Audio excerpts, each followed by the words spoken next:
Just one big joke. It's a fucked up world. Here we are in. I ain't going nowhere. Oh my gosh. Hello, everybody. Welcome back to the Reason Reborn, episode 54.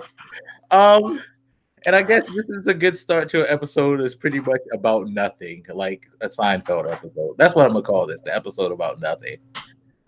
So I'm here with my co-host, the angry Booker himself, Cardiac Sumo. How are you, sir?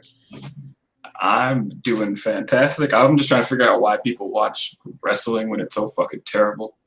He sits and watch wrestling. You're right, because you know what it is? The wrestling fan base is made up of just like people who don't want to admit that they're masochists. Like it's all of our fetishes just to be masochists, but we don't want to really acknowledge that. But in any case, I'm doing swell. I'm gonna bring that term back, swell. I'm doing swell. How's it going, cool cats? Okay. So everybody just turned the episode off right now. So thank you for watching for the first couple of minutes. And if I'm looking around, it's because I'm working on something. You don't notice I have on a different headset than I usually do. I have a wired headset now. It's this. Probably not going to show up the right way.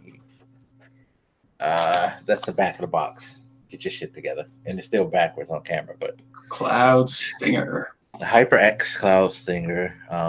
It was a free headset for me, which is why I got it. Because hey, I had $50 in credit from Amazon, which they rightfully just owed me for the bullshit they put me through over the last few months with their shipping and shit like that. But testing these out, I will do a review sort of thingy on my site, so look out for that. Yeah, they're cool headset so far. I only had them for like a couple of hours. I need to find my splitter so I can hook up this and my speakers as well. I used to have a splitter and I don't know what I did with it. So now I gotta dig through the junk box for that. Oh well. Anyway, so we don't really have much to talk about as far as political topics. I figured since it's the holidays, why go into it like angry and pissed? I mean, shit. It's enough. I mean, we could talk about the Ivanka email thing and go on about how people are now comparing it to Hillary and blah blah blah. And we could talk about Jim Acosta getting put back in. By the way, did you see what they tried to do? Did something happen today? He tried to file like a new injunction and Get the White House? Like revoke. Yeah, he was going to try to like revoke his privileges again and fight the court decision. But then all of a sudden he just backed down. They were like, "No, we're not going to do this." So I saw somebody say like around 3:00 that they were backing down, but I had just assumed that was over the previous stuff, or like they hadn't decided whether they wanted to contest this or not. But I'm not surprised by that pettiness at all. Yeah, it was dumb anyway. Why would you try to revoke it again? Leave the damn man alone. Because he wants to prove that democracy cannot stop him. Yeah, and apparently it did. So he's just gonna keep trying until. I mean, yeah, he's gonna keep banging his head on the wall. I mean, the thing is, if he just keeps smashing his face in random places in the wall, eventually he'll find like a hole there that nobody noticed, and just slip through. As big as his head is, and as strong as that, like whatever that is on his head probably is, it can happen. He's gonna find that weak spot, man. He just keeps smashing through. I mean, sometimes he does find weak spots because it's like, oh, we didn't even think of that because nobody was dumb enough to be or asshole enough to do that before. We had moral people. Like, gee, all these people we thought were horrible human beings weren't that horrible. Yeah. The talk of the town today has been him. Wow, I wish I could remember this dude's name. He was the dude who oversaw the assassination of Osama bin Laden. Yes, he basically said that he was what something about Hillary. He's a Hillary backer, an Obama backer. Yeah. Okay. See, this is why. How could I not know this dude? I heard this dude's name like 50 times today, and I seriously don't know it. I know who you're talking about, and let's go with the whole. Why is it that it's so easy for him to throw that name out and get people riled up? And why are y'all so stupid? William McRaven. Raven, yeah, McRaven, yes. Yeah, that's so McRaven. I hope he gets that all the time. Actually, if this was a bigger story, that would have been a perfect title for this. Yes, but so Trump was in this interview, and the dude asked him about some words that McRaven had said, because I believe McRaven said something like, Trump's attacks on the free press are the biggest threat to democracy he's seen in his lifetime or something. And Trump, like a 5-year-old, keeps interrupting the interviewer, and he's like, excuse me, he's a Hillary backer, he's an Obama backer. But what is that supposed to, like, I understand the unintelligent, stupid people who are loyal to him and how they receive that. I get that. And yes, I am openly dissing the fuck out of you, because for you to take him just saying somebody being a fan of Hillary or Obama as a call to hate them, you're a moron, because there's no context to that. It's nothing to what he's saying that can prove that this person is a bad person. Yeah, it seems like it would be irrelevant. Although I think McRaven actually came out and said that he didn't support Hillary, which he shouldn't have had to because it's not relevant. But yeah, it's not. Who cares? Yeah, he did. But the thing that really got me was when he said, I can't remember the exact wording, but he essentially said that we should have killed Osama faster. So he was criticizing that. I don't remember what his position was, general or something. Yeah. So okay, admiral. And again, this is the thing. I need context. So how are you going to kill him faster? Were we not trying to catch this man? This is 9/11. Hello? This guy was moving all over the place, hiding, making sure that he was hard to find. I think I was driving in my car when I heard that. My jaw just dropped. Did he seriously just come out and shit on a higher-ranking military official and say that he didn't do the job good enough?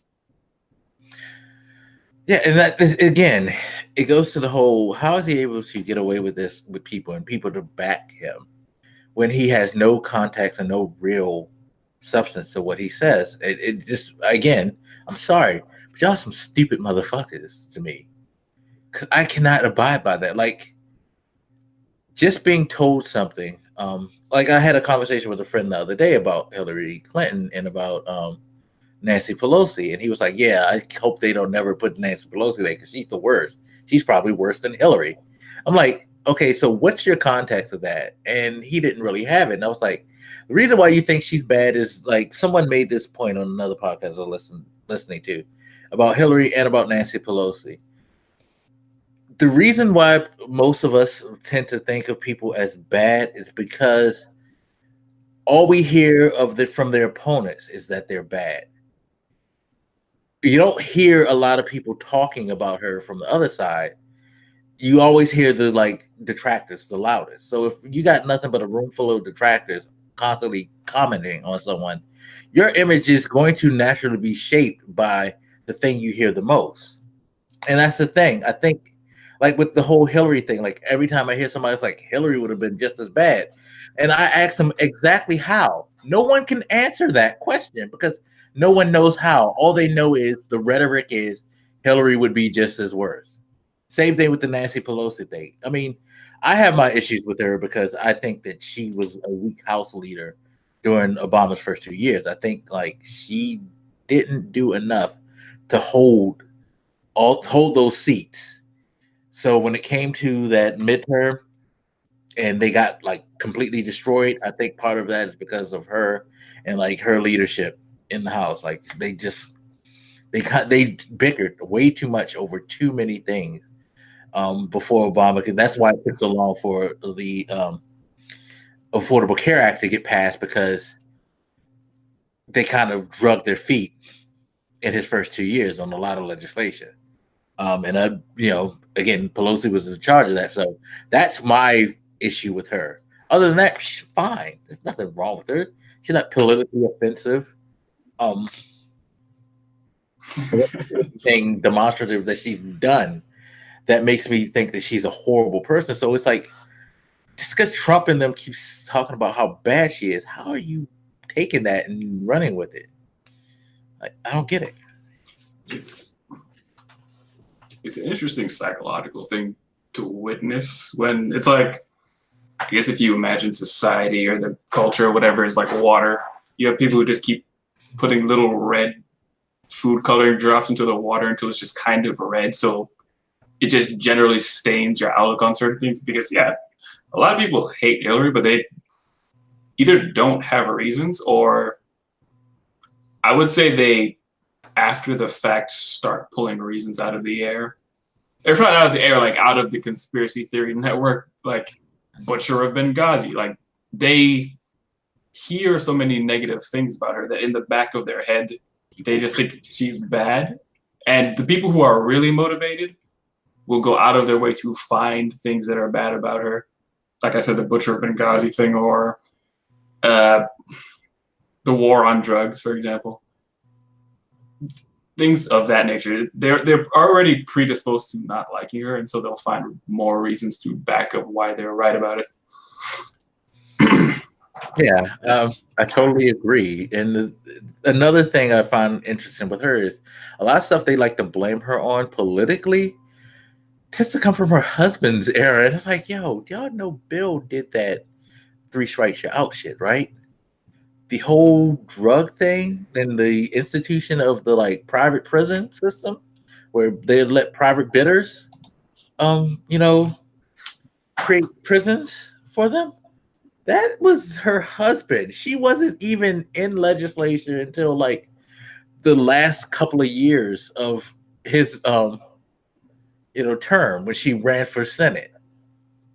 She really didn't have a hand in anything that y'all be talking about. And it's just like, again, the Butcher Benghazi thing. She didn't know they were going to attack. Like, it was broken intelligence. It wasn't like she had all the intelligence sitting on her desk and didn't act.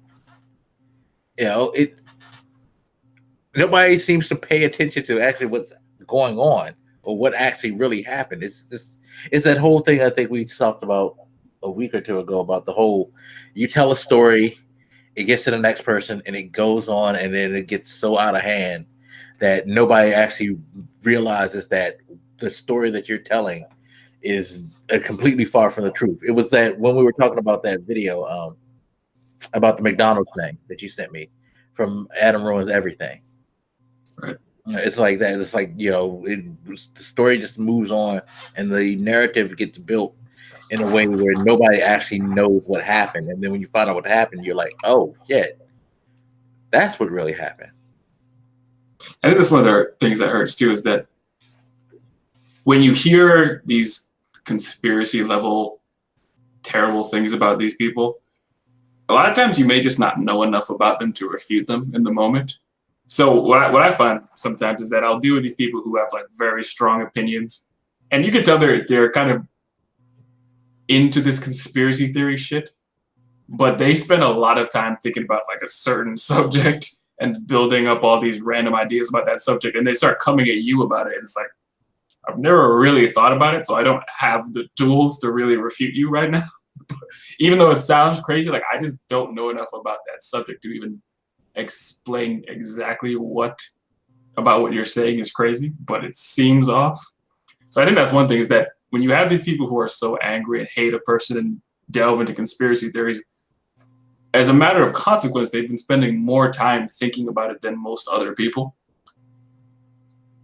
So in that moment, it becomes really hard to fight back in the intellectual arena, if you will. At least that's the experience I've had with those people, because they talk like they've mastered these subjects because they spend all this time like on the internet digging around in the trash holes of the web, finding 100 random facts and then just throw them at you one after the other, and you can't refute them all because you don't know enough about that subject to do that unless you've just been studying that shit for like your life, I guess.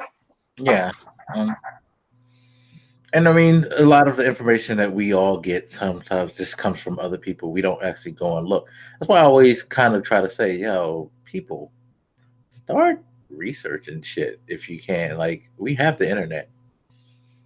Yeah, but I think the difficulty is just it's hard to do in the moment. Even though, I mean, you can do it in the moment, but at least what I've experienced is that when these people come at me, they'll throw like 5 or 10 things at me, and it's like, I don't know if I can do all the reading right now while you're having this conversation with me to really fight back on you on this.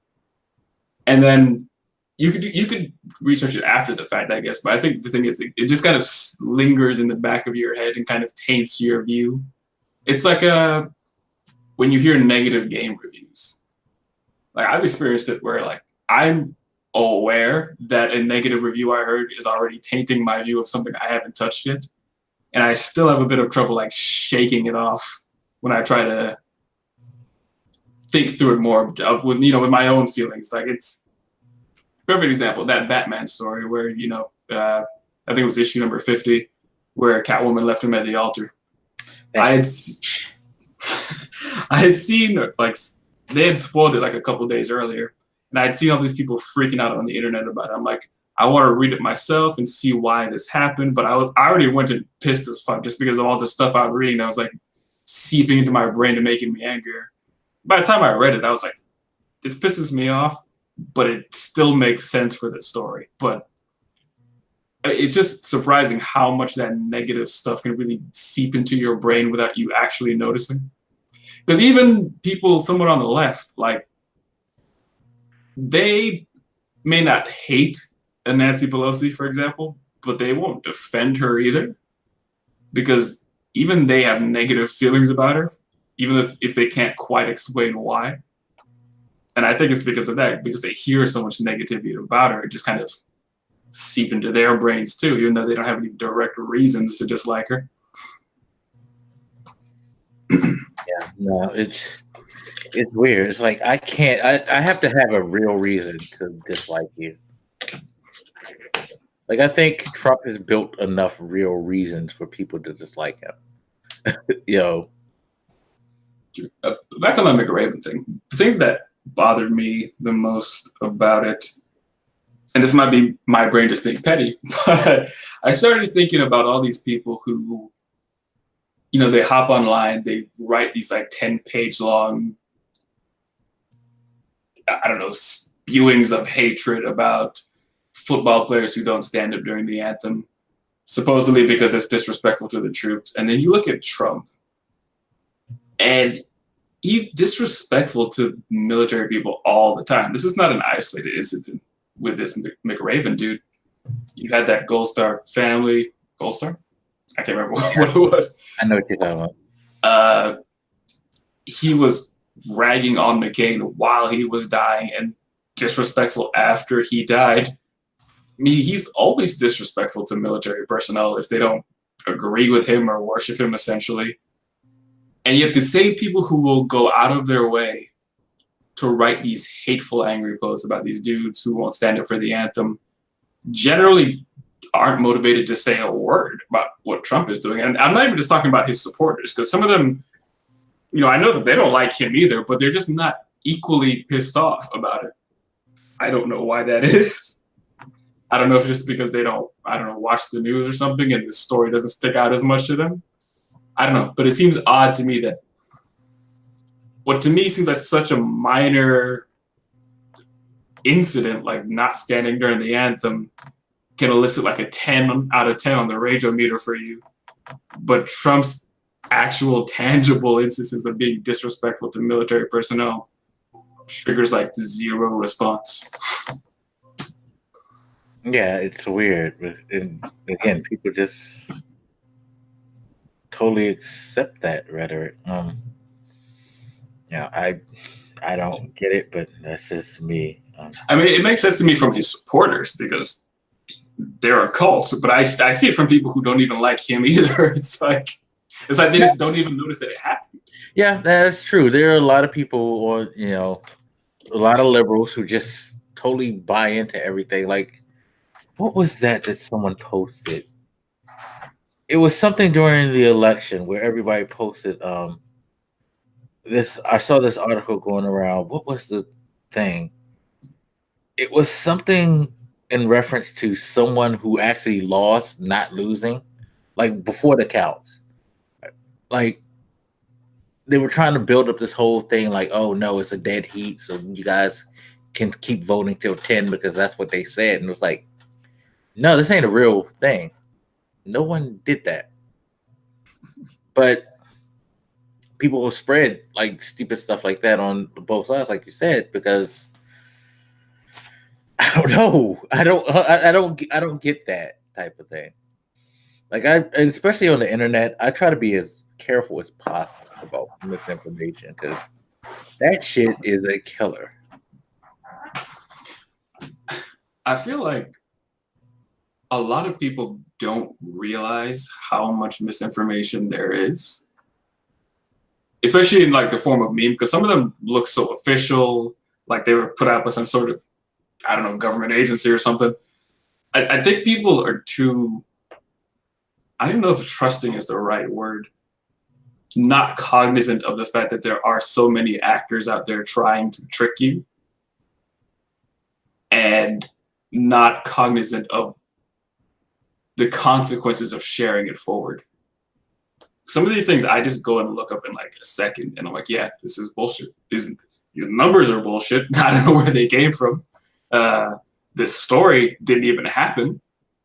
It's like one time I saw some like hoax shit that was like 10 years old. Like, it's really concerning. And I think we need to build a habit in people to really go and fact check this stuff before they share. Because that's really the problem, is that they don't look to see if it's true before they just go ahead and share it. Yeah, I don't get it. I have to be careful. Like that's why I tend to go to media sites, the fake news places, because they're generally more reputable and they'll check things before they post it. You'll catch some people who will post something that they shouldn't, but they're generally good about coming back and saying, "Hey, we shouldn't have posted that." Yeah, I pretty much never share like a political or social meme or anything. And the story is for that one is because I'm a lazy piece of shit and I don't want to go and fact check it, which I would feel obliged to anytime I share them. And two, I think it's making people too lazy. Like if I have a point to make, I know people hate my long, ranty, written things, and I don't do them as much nowadays, but there is a purpose to doing it, and it's so that I can think through it and make the argument. And I think that helps you realize if an argument is stupid when you sit down and you try to recast the same argument in your own words. So I see too many people, even when they write stuff, you can just see just with the word choice and the way it's written that they just got the idea from somebody else and they're just regurgitating it back out. It's like, if you took the time to actually step through the ideas yourself, you might have noticed the flaws, but because you just took it whole, it was very easy for you to ignore the problems there. Shout out to Loser House Party. Okay. Shout out to you, whoever you are. You don't know Loser House Party, dude? On Raw? 205 Live? Oh, Lord. I haven't really watched 205 that much. When I do watch it, I do tend to enjoy the matches. So, Lindsay Dorado, Grand Metalik, and... Oh, yeah. I thought they called themselves something else, like Lucha House Party. They call themselves Lucha House Party. Yeah, that's what... Cause okay, now I get it. Why are you dissing those dudes? They don't have much, sir. Okay. Sorry. I hate them and their gimmick. And I hope they get demasked. No. They piss me off. Can't do it to Grand Metalik. No. If they become heels, then I'll let it slide. But his faces, they're the most annoying thing I've ever seen. Like, it's so fucking obnoxious. That's because they use that Calypso music. It's not even just, it's, I don't know if they're still doing it, but one of the times when they first came out, they were using like those noise maker things. Oh, I was wow. like, bro, how does that make you a face? That's so annoying. I hope you lose, and I shouldn't. No, you shouldn't. You're mean. You're mean. Those are Especially fine. I like all of those guys. They're all really good. They are fine gentlemen. And you, sir, are just horrible. But I think that would be one great thing is that people, if not stop using memes, use them more judiciously, I suppose. Look, you see how I like to use stuff. I just get like gifs of stupid shit and add them to my post. I don't do the memes with the messages, like the real messages. I like the silly stuff, like, calling you a loser or something like that. That's more appropriate. I can make a meme myself with actual information by typing a message. I don't need to have I don't need Olivia from the Cosby Show, pointing at me with, trying to give me facts of life, or I don't need to see somebody smoking a blunt trying to break down relationships to me. Like, fuck, no. Snoop Dogg can't tell me shit about my relationship. All right. Hey. Well, maybe he can, but I would rather hear from actual Snoop Dogg than a picture of Snoop Dogg and someone's bullshit. I mixed up Olivia for Denise. I love Denise back in the day, man. Oh, man. Lisa Bonet. Everybody had a thing for Lisa Bonet, I think. Most people I know did. Of course. She was gorgeous, man. Jesus Christ. Anyway. Messed up and started doing freaky things, and Bill didn't like it because he couldn't drug her and get her to do the freaky things with him, I guess. I don't know. Anyway. Understandable. Anyway. But I know we talk a lot about like Trump and the right a bit, probably because we're probably more on the left side of the spectrum and because they're very crazy nowadays. But this meme thing I see happen a lot with my more liberal friends too. Oh no, that's why I hate the memes. It is a liberal thing. It is the stupid liberal thing. I see it on the right a bunch, but things like I have this one friend, he's black, and I don't know what his deal is, but on Facebook over like the last couple of years, he is putting up these seeming like really pro-black things, talking about like, oh, this is so bad for black people, or here's some slave shit. And anytime I fact check them, they never hold up, like not once. Oh my god, those are the worst. Whenever they try to compare like everything to like what slavery, like, see, they did this and this is. I'm like, okay, you're stretching it. You not being able to buy a car isn't a form of slavery. That's called credit. You don't have it. One that hurt me really bad was when he shared this one meme with like a Trump tweet, and I had to verify that Trump never tweeted that. And I was like, I can't believe I had to fact check in favor of Donald Trump. Oh my god! You have to watch, because people say that people have said all types of things like it never happened. Because I've said this many times, and I'll probably say it many times again. Problem is, most people, they know that most people, that's why Trump gets away with it. They know that most people don't look for context. They're not going to actually go out and try to seek information. They are going to take what you say and they're going to run with it because it sounds reasonable to them, even though it's not. And why would you lie, man? Yeah. Especially with the Trump thing, because he says such crazy shit. It's like, I don't remember what it was, but I remember thinking, I could believe that he said this, but I know he didn't. And what really caught my eye was how badly photoshopped the tweet is. I'm like, we were in like digital arts programs together. Like, you should have noticed that this was a Photoshop. It's very blatant. Like, use your fucking eyes. I noticed at a glance that this wasn't real. But it's easy to get caught up that way because, again, that's how most information is shared these days, like through quick memes and things like that.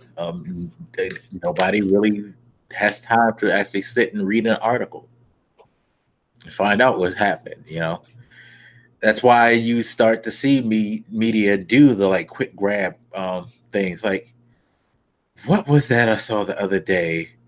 that really got me. It was like something about somebody being dead or something's dead, and I was like, "Wait, what?" And then like you go and read it, and it's like it's not nothing tragic. It's just they word it in a way to make you jump, and they do that shit all the time because they know people will jump at the first thing that catches their eye. Yeah. I like the people that take note of one thing I said there just now. Even when it's the kind of thing that would probably be convenient to my beliefs. For example, I think Trump is an asshole, so I'd be perfectly fine in believing that he said something stupid. I still go ahead and fact check it anyway, because you have to be fair even if you don't agree or don't like a motherfucker. Like, the truth is more important. I'd rather criticize Trump on the many, many, many dumb things he actually says rather than having to talk about made up crap. And I love this dude, but like he does this a lot with this stuff. Yeah, and then people just dive into it, and I think that helps too. The way that other people double down on his bullshit. It's like, yo, are y'all really like doing this? The double down thing is worse because even if they accept that they were wrong or they should have fact checked, they never really just acknowledge that they were wrong. They just say, well, he's an asshole anyway. He did this or that. Like, you could at least acknowledge that you were incorrect and apologize for spreading misinformation instead of just finding other things about him that makes him an asshole to justify what you did. All right. Interesting. I mean, it's a political state we're in. So, all right, enough about that. Let's talk about good stuff. Of course, we have the holiday coming up. Like, what's Lisa Bonet up to nowadays? How old is she? She's fucking your boy. What? Aquaman? Yeah. Come on. I hate this motherfucker. Yes. He's banging Aquaman. The dude that talks to fish. He went from Lenny Kravitz to Aquaman. She's had a good run. The fish fucker? Yeah, she is married to Jason Momoa. You didn't know that. You seriously did not know that. No. Oh, damn. Man, fuck that movie. I'm not watching that shit now. I am so sorry. I ruined your dreams. And he has like two kids with her. Two kids. Hey, yo, boycott Aquaman. Fuck that. Funny thing is, I think both of their kids were like came before they got married, or maybe are they twins? I think they came. Yeah, nah. Yeah, no, they've been together for a minute because I just looked it up. Go fuck away. His daughter Lola is 11 years old, and I'm assuming this is his son. I'll see his son is 9. They just got married last year, so yeah, she was like she was being his baby mama for a good 12 years. She's 51 years old. Yeah. Mm-hmm. I mean, I'd still do it. Yeah, he's living a dream. He got a MILF, and he got a MILF to like. Yeah, he did. Fucking Aquaman. Bear him kids too. Some fucking quarter fish people, man. And there's just gonna be a bunch of like Dothraki just roaming through the like grasslands on horses, cutting people with like blades and shit. Warriors like she was like that liberal hippie back in the day. All right, whatever. I mean, it still is because I mean, look at the men who she's got with. I mean, Jason Momoa. Oh well, Momoa is more of a dude bro type guy. So he ruined Aquaman. That's kind of he's like the ultimate dude bro. Every role he's in, with the exception of Game of Thrones, he's just dude bro-ish. I love that gif where he's like drinking a beer, he just throws an axe. Like, on Zoe Kravitz, so you can go after her. I know who that is. You don't know who Zoe Kravitz is? Well, of course, that's her daughter. She's been in a lot of movies. Yo, what up? She's a mini version of her mom, so there you go.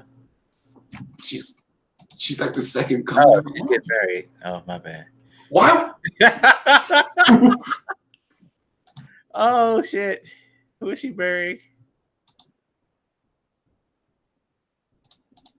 Who's Carl Glussman? The fuck? Exactly. What? Get this dude out of here, man. Oh my God. Yeah, and I see a picture of. Oh, I'm sorry. I was getting your hopes up because she's only 29. She's right in your wheelhouse, dude. Damn. I don't know, man. She don't quite got that MILF heat, though. I'm just saying. I mean, she'll be a MILF after she can married, so there you go. I can wait a little bit. One in her. I can wait a minute. Yeah, I'm trying to cheer you up, but I just like devastated you. God damn it, this girl. Yeah. She's still getting seasoned there. All right. Don't worry, we will find you. We will find you your lady love. It's okay.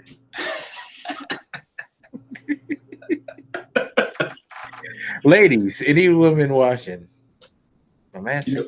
One day I'm gonna run for president, and all this shit is gonna come back to haunt me.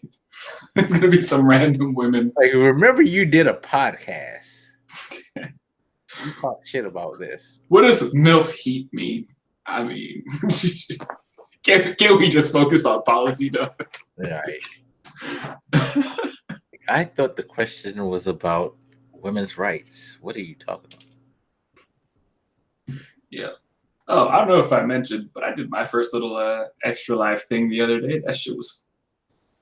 Yeah, you raised what, $200? You said. $235 actually. Some people donated over the weekend. Nice, congratulations. I always love to see people do that. Like, and by the way, if you guys don't know, Extra Life is a charity for the Children's Miracle Network that I always do every year. My boy came through and did it this year. And they've raised almost $12 million so far for the year, which has completely obliterated the record. I think the record was last year where it was around 8 million or close to 9 million. They've completely obliterated with just another month to go. So, guys, check the links that I put in descriptions of the videos or that I tweet out. Go donate. You know, if you can find other people who stream, do things, or I always try to like retweet as many streamers and people who are doing events as possible. So hopefully you can find something in your area if you want to go attend something live, because people do actually do live events. A couple of places downtown did a couple live gaming events for Extra Life too. I couldn't go to because I was working, but yeah, check it. Go to extralife.org and check out their schedules and see who's doing what if you don't want to do the online thing. If you guys are smarter than me and you have a cool company, apparently they will match your donations. Because somebody this morning asked me, if a company would match their donations, and I didn't even know that was a thing that companies did. So yeah, I always ask, like I know my job doesn't, which doesn't surprise me. I would say it was a little confusing how to do it though, because like in our online portal, it asks, use the company name and the location, and Extra Life did not seem to have a location. But I think I looked on something else and it showed that they were just like linking to the Children's Miracle Network, like your headquarters. Should have just did that, because that's basically what it is. It is a program under the Children's Miracle Network. Yeah, it just feeds into them. Like, I don't know, it wasn't obvious to me how to deal with that. So if I do it again next time, I will try to be better prepared. Because they're like, yeah, man, you could have doubled it. I'm like, well, thanks for making me feel like an asshole. I mean, it's something like, trust me, I've been there in the beginning. I didn't know all this stuff, dude. And I'm sorry I didn't share that with you. But yeah, you're not an asshole for not knowing. It's not like, public knowledge unless you're in the charity thing. Yeah. So. Nah, but first time, it was rewarding. Obviously inspired by Mr. Dick Magus over there. I try to be good. Speaking of Extra Life, I'm trying to set up something special. I need to go back and check like the email just to make sure. I really don't want to do any NDA stuff. Like, that shit can get you fucked up. Although I don't think there's a NDA for it.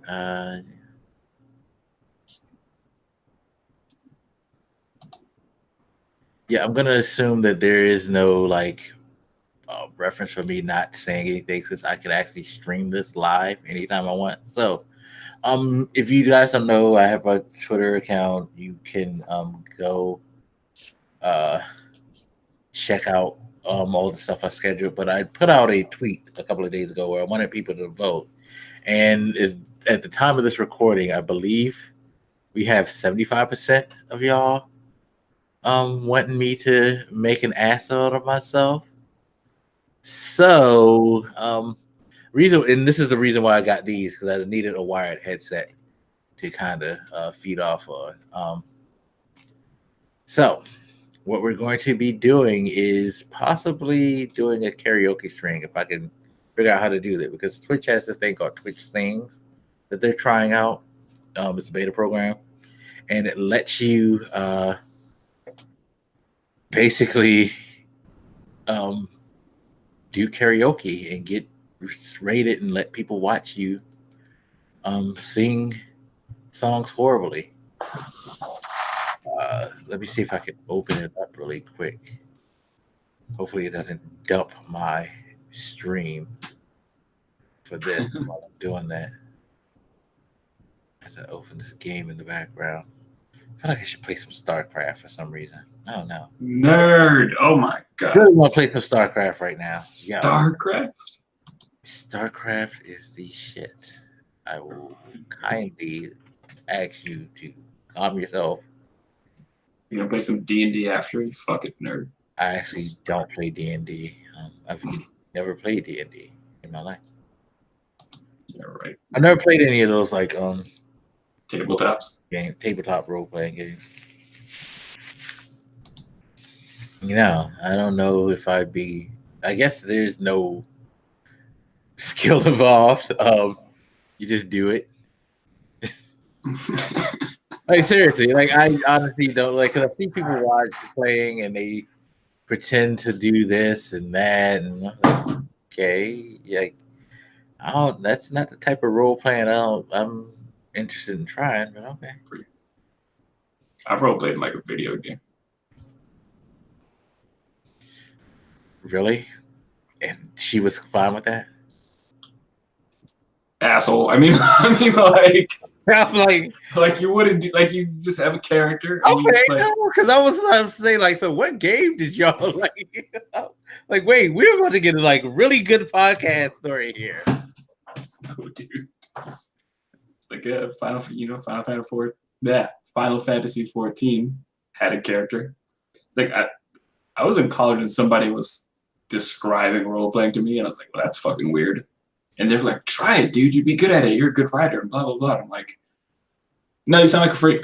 And I just kind of ripped them for like a couple months. And I was like, fine, fuck it. It's like a 14-day free trial. I'll give it a shot. I was like, yeah, it's actually kind of cool, man. It was a nice little creative outlet to write a character. That's funny. Nah, never did that. But no, back to the whole thing. If I can get everything working, I may attempt to do karaoke, okay, this weekend, people. Don't pressure me. And it's going to be weird because the song list is interesting. They have different categories, and I was going over this with him. It's like some of these songs, like I could see some of y'all trying to get me to sing just to fuck with me. I'm looking for something with really like high notes. Huh? With a bunch of high notes, just. I would. Like I'm looking at the category they got for 2000 hits, and they have like "Low" by Flo Rida, Boo. Rehab, Amy Winehouse, Yeah, do that one. Skater Boy by Avril Lavigne.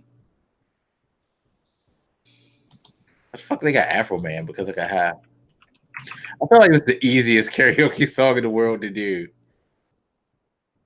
Should make you do one that's not in English. I'm wondering what version of this Enrique Iglesias song they got. They got a Hero.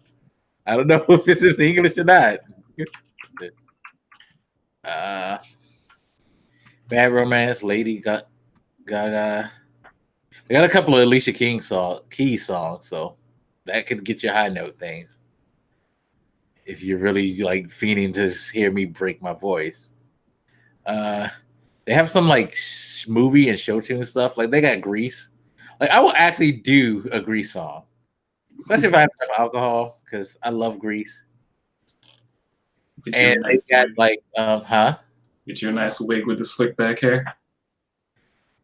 No, I mean, well, nah, I ain't going that. But they got We Go Together, and I would do that, even though I would mess up the Shamalama Ding Dong part, like all to hell. But I like that. But Is yeah, it Shamalama Ding Dong? we go together like Shamalama something. I forget. I had to play it. Look up Grease, We Go Together, and you'll see what I mean. I don't know the song. I'm just like, was it Shamalama Ding Dong? I don't know. It's something they said in one of the songs. God damn it. I haven't seen Grease in a while. I actually feel like I should see if Netflix has Grease now. I really do think I should check and see. They have Bang Bang by Ariana Grande.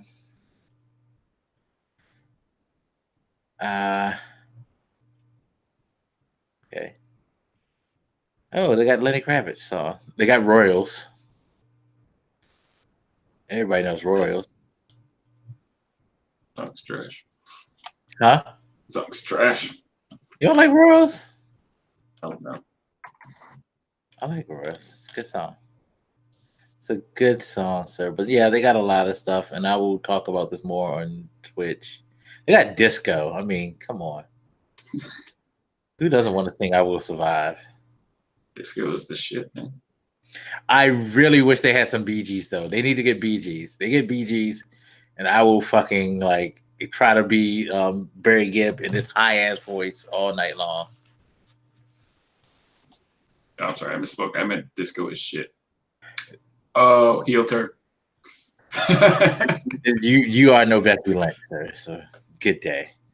But yeah, I mean, that's a high bar.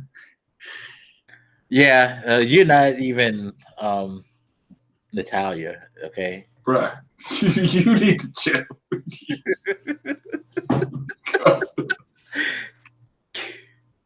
Get out of here with your cats. Oh man, and that's why we call him Dick Magus. I mean, hey, what was I gonna say? And I hope y'all heard that part. If you didn't, I'm good. I'm thinking about doing karaoke. I just realized I opened that program and I was wondering if it was taken from my mic, but it's fine. It's a lot of stuff. Lady Gaga, Alicia Keys. I would actually sing one Alicia Keys song just to sing it. I'd figure out some incentive though for Extra Life with that, because that would be pretty awesome. Yeah, you might catch me doing karaoke. You know, I have to have an alcoholic beverage before because I'm going to be nervous. I'm not good at public performance anyway, even though I do a podcast, but that's because I'm just sitting here talking to him. You know, And I don't fucking matter, apparently. So I mean, I don't have to live up to any expectations for you. Fuck you. that's the attitude you got to take with everybody, and you'll be fine. Like, who the fuck are y'all to come here and watch the stream? Please donate. Yeah, I don't think that's the right mood. You want to say? That's the attitude I take, man. Like at work, when I just talk in front of people, made me nervous. I was like, you know what? What am I doing? They're here to see me. Fuck these assholes. All right, I'm the star of this show. Whatever makes you like get through it better, I guess. I don't know. They don't matter. I don't care what they think. That's why, like, whenever I have to do like a PowerPoint, my shit is like full of memes and GIFs. Because I'm like, we're making it clear, this is for me, not you. You just happen to be sitting there while I'm having fun.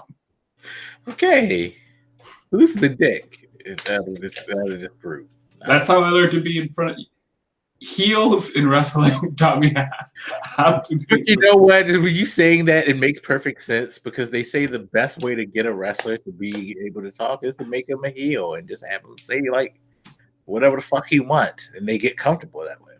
A lot of people get more comfortable being a heel first before they, because being a baby face, it's like, you got to be extra inspirational or something to get over, or you have to be a tweener. Especially these days. These days, you really have to be a tweener. You can't be anybody positive because they'll eat you alive. Apparently, fucking dick crowds. Yeah. So. Yeah. Ronda is a hero. Goddamn.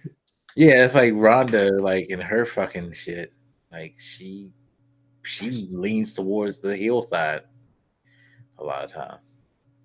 What would she be like with that MILF heat though?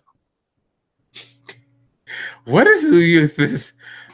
So we need to find you a woman with a child. That's what we need to do. But like without the child part, like part of the MILF heat comes from the baby, okay? Sir. It's like wanting to have abs without working out. You know what I mean? Like you just kind of want the result, not like Jesus Christ. Again, ladies and gentlemen, I'm the dick here. Okay. Okay. Sir, I said that mothers are beautiful. Like that's a beautiful I sentiment. don't want you to be a mom. Like, don't be one, just look like one. What the fuck? All right. Am I wrong though? I'm just saying. All right. Again, episode about nothing, people, because we're just like all over the place. And he doesn't even drink. I think I say reckless shit when I'm drunk. This man is like a teetotaler. He does not drink. I don't know what to say. That's wild. But yeah, the charity stuff should be cool. Yeah, so bring your on my computer. I need to uninstall some games. Everybody get your bank accounts in order so you can make Black sing all night. Oh my God, I'm not. You better drink some tea that morning, bro. Just oh my God. Doing a full set.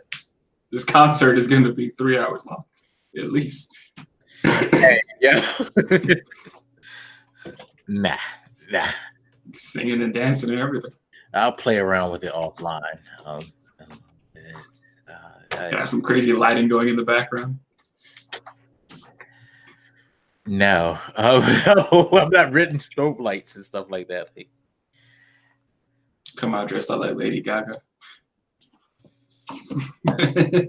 Nah, we're good. We're good. But yeah, that should be cool. So look for that over the holiday season. You know whose fault the reckless mouth is? It's Wisely. I can't be sitting in on this dude's fucking streams. That's funny. His streams go all the way. He's blaming other content creators. See where this man be going? I'm not the kind of dude that lifts up the community. I'm the kind of dude that shits on the rest of the community. Fair point. Bad influences. That's what's up. So you're gonna wear like a pretty dress, right? Because we only want to hear songs by women. So yeah. Reminds me, I need to text someone. Anyway. But yeah.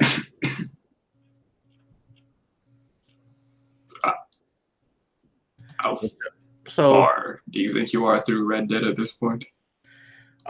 Red Dead Redemption. I've probably put in a good looking for my Twitch history. I've probably put in a good 20 plus hours in that game. And I'm nowhere. I'm at chapter 3, and I feel like it's probably at least 10 chapters. Which means I'm gonna be playing this game for a while. Too busy punching horses. Nah, I haven't punched a horse since that first time. I like the way you said it. Like you're just itching to do it again. No, it's been a minute. Hey, I don't do that. It was an anomaly. It's not what I want. It's not what I am.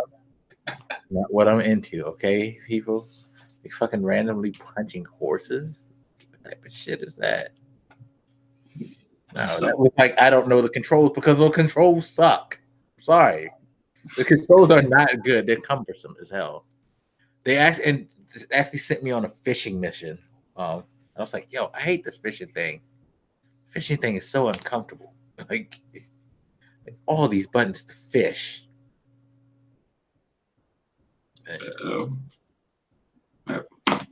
Yeah. And it's funny because the more and more I start listening to people do their like you know, their afterthoughts on the game, and the more I start seeing people lean towards where I'm at. If you guys want the full thing, you can go see my impressions of my first playthroughs of Red Dead. But I feel like the more people starting to get to my level when it comes to Rockstar is that these dudes are kind of dicks, and I don't know why I put up with them. Because like I was seriously listening to the Beastcast, and this guy was like, "Yo, when I first started this game, definitely would have told you it was like top game probably of this generation. But as I get like near the end, I just want to fucking finish this game, and I'm sick of all the shit that they have you go through to get to the end."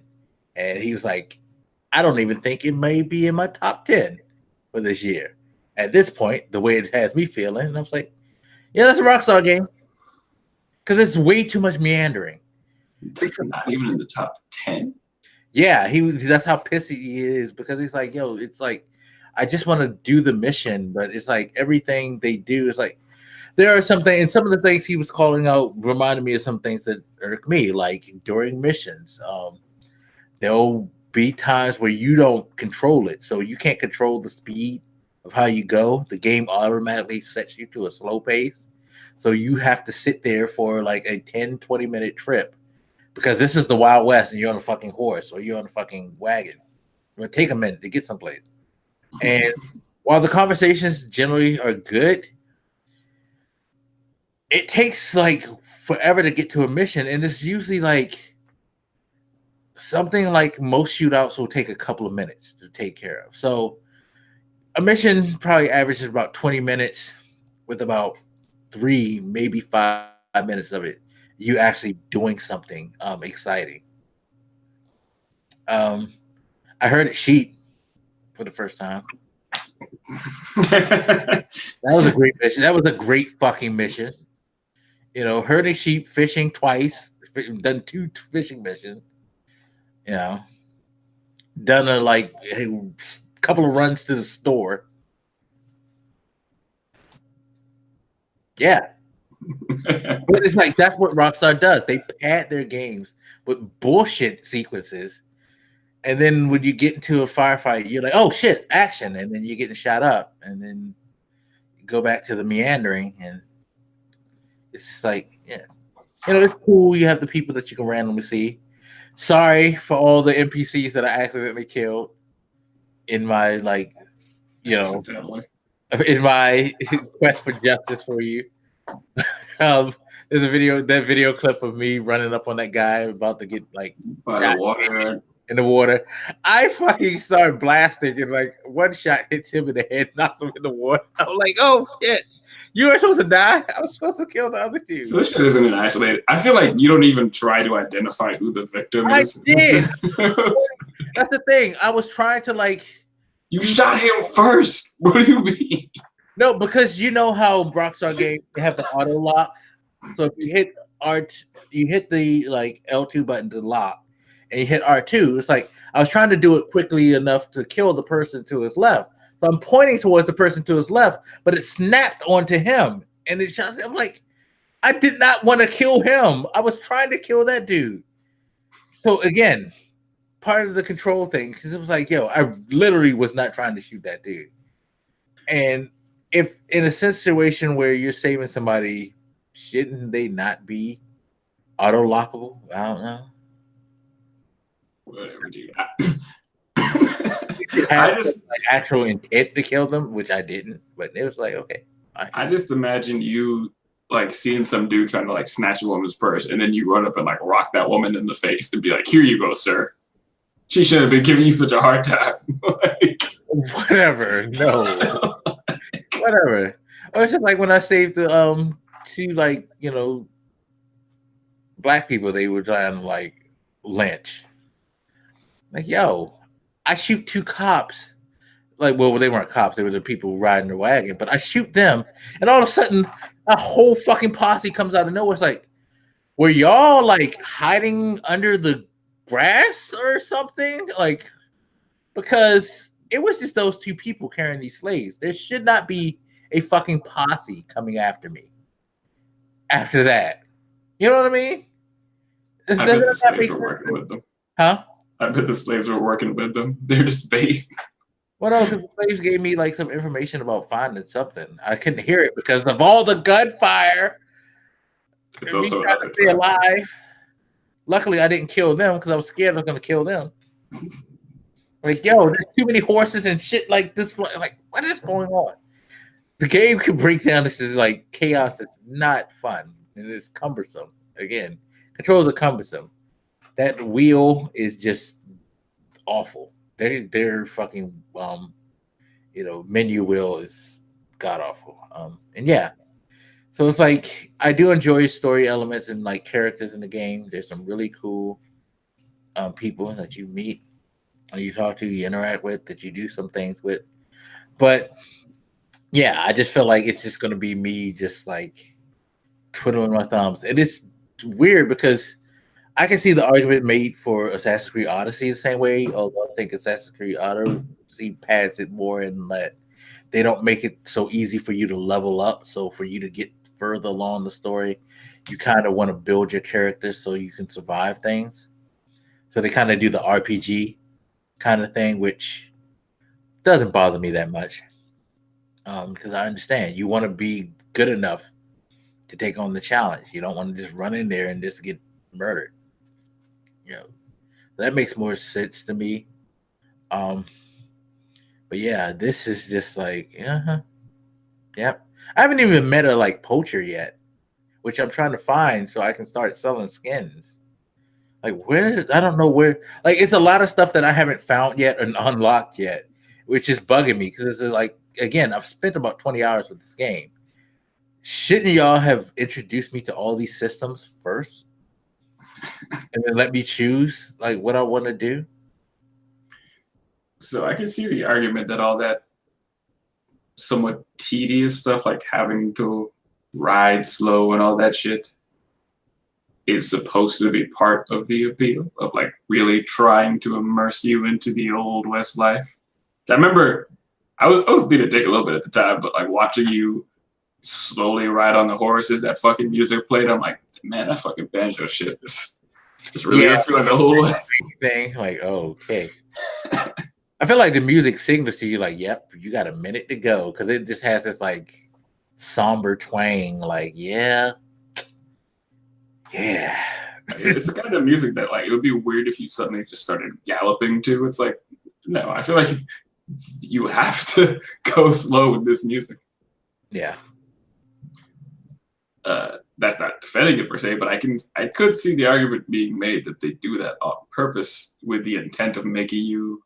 I mean, that's why you have to do so many things like clean your gun and clean your horse and fish and eat, because they really want to. 2 is the worst. That core shit is so dumb. It's so debilitating. Like I get it. People have to take care of certain needs, but I'm playing a fucking video. Like I'm not playing The Sims. You know what I mean? I don't feel like I have to play The Sims if I'm playing the action adventure open world game. I don't care. Yeah, maybe that's the goal. Action adventure Sims. Yeah, so no, it's like y'all out here praising this game as the best thing in the world. I'm like, this goes to the whole like what we were talking about earlier about if someone says something enough, everybody buys into it. I truly believe that is what's happening with this game because there is no legitimate reason for people to be marking out like this over this game. It's not bad. I'm not saying it's a bad game. It's good. It has its fun moment. The stupid shit that I do because of the controls sometimes, or just random like bullshit because I suck at games, like the murdering of people or running into trees and shit like that. It's just hilarious. You know, it's fun, but break away those like grand rock star like what the fuck moments. It's another like game that just it's up its own ass. I'm sorry. It is definitely it's kind of up its own ass in many ways. But people don't seem to mind that. Up its own ass. I dig No, it. it can be. It like again, all the stuff like the brushing of the horse and having to pat it and having to bond and build the relationship with your horse. The fuck? Like you build a relationship and your horse will perform better for you. Okay. You know, I'm sure the people that don't murder their horses are fine with that. I don't murder. I have not murdered any horses. I had a horse shot from under me, but I didn't murder it. Rest in peace to Selena. I feel bad for any horse. Regan seems to be the like best horse in the world because it's Regan. And if you don't know who Estrigan is, then you don't know me. He seems to be the best horse that I've had so far because he's like weathered everything. Like, he's a G. I hope I never lose Estrigan. I feel like I should switch off of him so I can save him. So you're saying it's just gonna die any minute? Yeah, I feel like I should just like put out the lesser horses and as fodder for. Because it's fair. The lesser horses, wow. Be fair. Hitler shit right here. I'm just saying, like, you know, I don't want to sacrifice him. It's Regan, you know, he fits his title. He's a G. I'm still stuck on the fact that you call them lesser horses, worthy of sacrifice. Well, y'all were talking about Selena, about how she's a pony and all that. Like, yo, I like Selena, but y'all were like dissing her in the chat. So, bruh, because that's not even a horse. Like, it's a Palomino. I mean, that wasn't fair because, like, when you got that horse, we had seen like real horses before that. Like, see, now I'm the asshole. I'm the dick. Okay. And then when you would ride that horse next to other NPCs with horses, I'm like, bro, this is embarrassing. It's like somebody has like a Mustang and you came in on like a rusty tricycle. And you just try to act like it's okay. See. There's nothing weird here. They're up on this goddamn stallion. Sacrifice everything, and she was great. Y'all stop eating. I mean, I'm not saying she deserved to die, so you shouldn't have killed her. But I didn't kill her. They killed her. They shot her from under me. Bro, they weren't shooting at her. Actually, they do. They do shoot your horse. They actually do intentionally shoot your horse to try to knock you over. I bet that she's not the one that pissed them off and made them start shooting. I didn't do anything to them. I don't know why y'all, again, random things and a whole posse comes out. Like, motherfuckers shoot at me, I'm shooting back. Okay, I'm supposed to kill him. Oh, murder. Like, what? Murder? That's self-defense.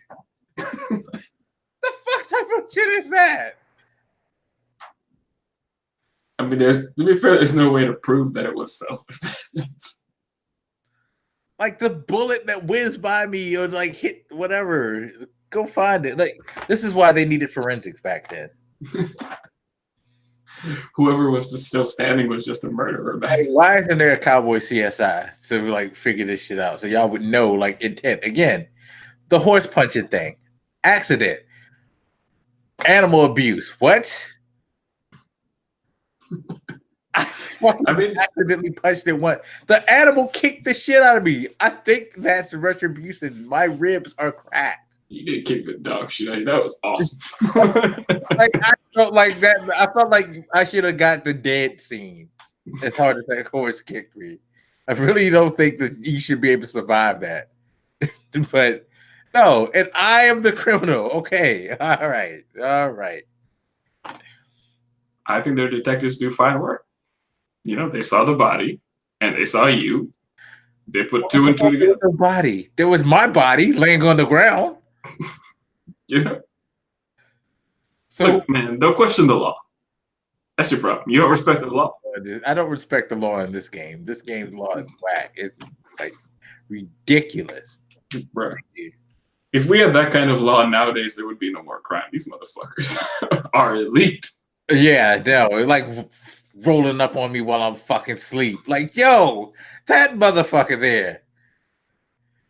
That shit is to this day. That's just gonna bother the fuck out of me because I'm like, there should be some rules here. Like, why aren't you like fucking adhering to the video game rules? This ain't the real fucking 1899. Okay. It's realistic until you need an ass whooping. Whatever. I was like, you smell that fear, boy? And like, what? I just woke up. I don't smell anything. What are you, sir? Can you at least let me get my gun belt and have a chance? Yeah. So you started shooting, but I'm pretty sure that was just like flirtation. You know? You missed out on some weird cowboy sex, man. Nah. It's either that or they fuck you up like they did. So. I'd rather get shot like that because, like, yeah, he probably would have tried to do something extra. The way he was just standing there, like, you're literally looking at me in my sleep. Like, you must have been saying, I felt like he was standing there for a minute too. That's the funny part. Because he had his horse tied up and everything. Like, you were just chilling. Got you some pretty lips, boy.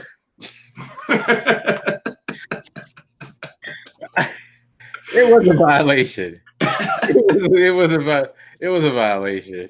I felt like he wanted to have said more. Had I. You just started. You didn't even ask any questions. You started shooting.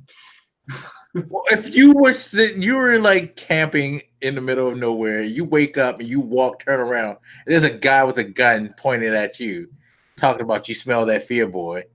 What would you do? I would have a nice, calm conversation. You know, ask him how his day is. What motivates him in life? That's the problem, bro. You try to solve things with violence, right? You didn't like how the horse was looking at you, so you punched it. You know, I didn't see the horse. I was in like first person mode. I couldn't even see shit. You see some motherfuckers. The camera's too close, by the way. It is. It's a weird. I didn't like it in GTA either. So, is anybody out there who has any ideas as to what the fuck I should do with my hair?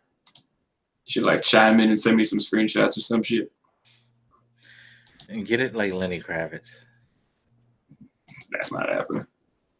That dude's hair is like 10 feet long. Well, no, I'm talking about the short Lenny Kravitz, like dread fro that he had kind of going on. You look like an asshole. That's what you look like. An asshole who spawned a beautiful daughter and was married to the woman that is now Jason Momoa. So what you're saying is I need to be more of an asshole.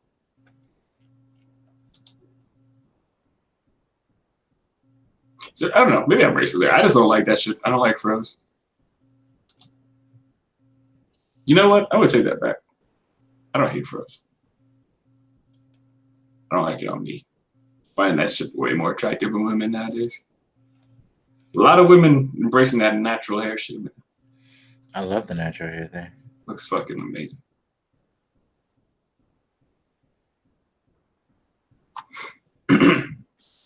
But I don't know what the fuck to do with my head.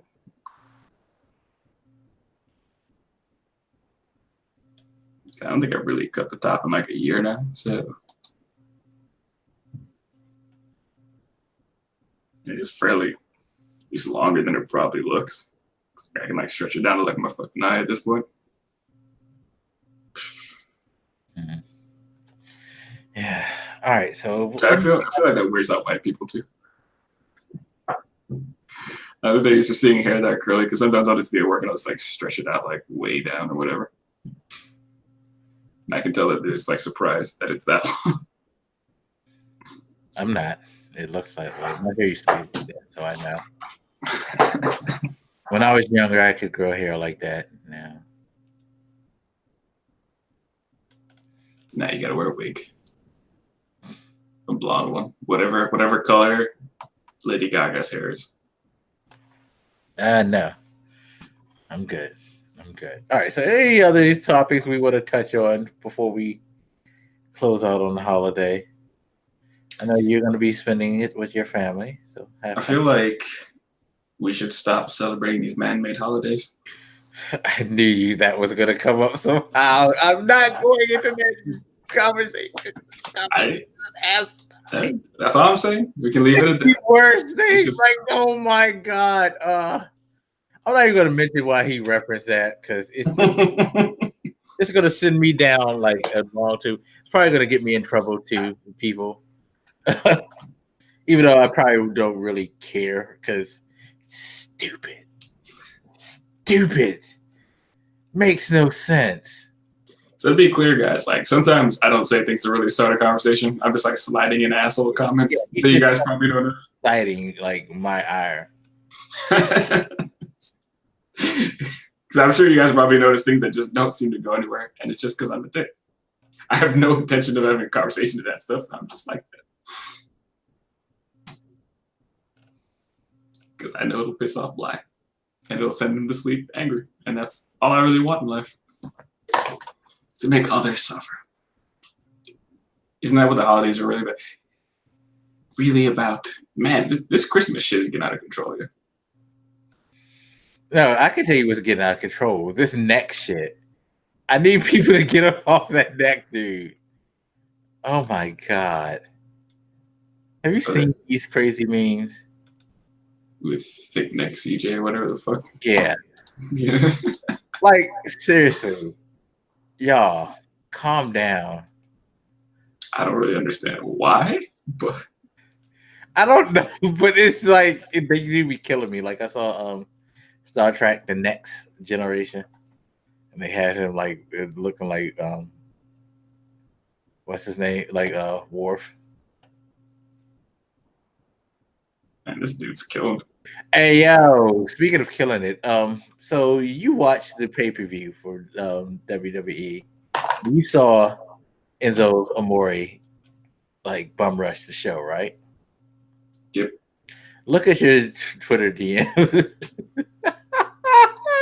That's from tonight's Raw. Oh my god.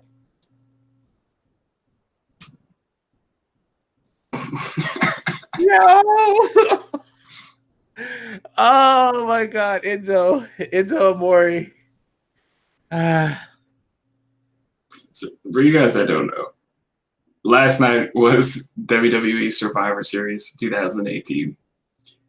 And for whatever goddamn reason, he fired Enzo Amore, aka Eric Arndt, I guess is his real name, bought a ticket to sit in like the second row or some shit. And I think it was during the tag team match or whatever. The tag team champs versus the tag team champs. He just started like this commotion where he started doing his old WWE shit. And the security beat his ass, dragged him outside, essentially. That thug who grabbed him because they fucked him up. It's like, yo, I thought you were a trained athlete. You just got like wrecked, which is one reason why nobody liked you because you were a horrible wrestler. But I mean, real talk, it is kind of pathetic that he came and did that. Like, what was the perfect purpose? He's very desperate for attention. I have no idea. Like, was he selling his mixtape in the crowd, you think? Somebody said like his album was dropping. Oh Lord. I don't know if that's true, that he has an album that is dropping. And in any case, I don't see how that was supposed to promote it because I didn't know about it until somebody else said, yo, this thick neck motherfucker.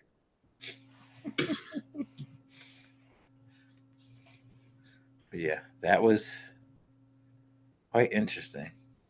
Superman is great with kids. But what was it called? The Enzo Takeover War Games. we need to discuss that. That was. I had told you guys to watch that shit before, and if you didn't listen to me, you're not living your life correctly, dog. That shit was amazing. I've watched it twice already. It was ridiculous. It's the reason why I want to do another wrestling podcast so bad.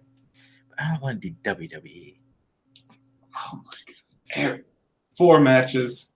We're not counting that that brotastrophe. Yeah, no, that wasn't a match. That was, I don't know. Yo, not saying Matt Riddle's a bad wrestler, but that King of Bros shit.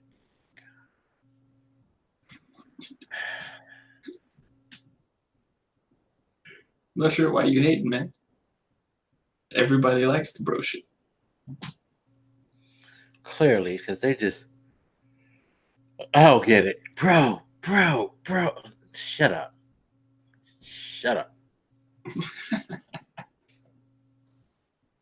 I don't mind, like, I don't know, when they do it, it's weird. When he does it, if he just says it once, he's like, bro. I'm like, all right, I can deal with that. But then they start chanting, I'm like, that's enough, bro. Yeah, no, they get extra with it. It's ridiculous. It is ridiculous, but overall, that bullshit aside, where Cassius Ono just gets buried extra further, happens when you fuck with the boss. Anyway, like all the matches, like those 4 matches, I'm sure are better than anything you watch from Survivor Series. I'm sure. I guess so. I mean, on the main like roster pay-per-view, that's so the cruiserweight match, as expected, is pretty good, but they knocked the house. Like Mustafa Ali and Buddy Murphy earlier this year. I don't remember what episode of 205 Live it was, but like, I tell everybody to go back and watch because that match they had on 205 Live was fucking incredible.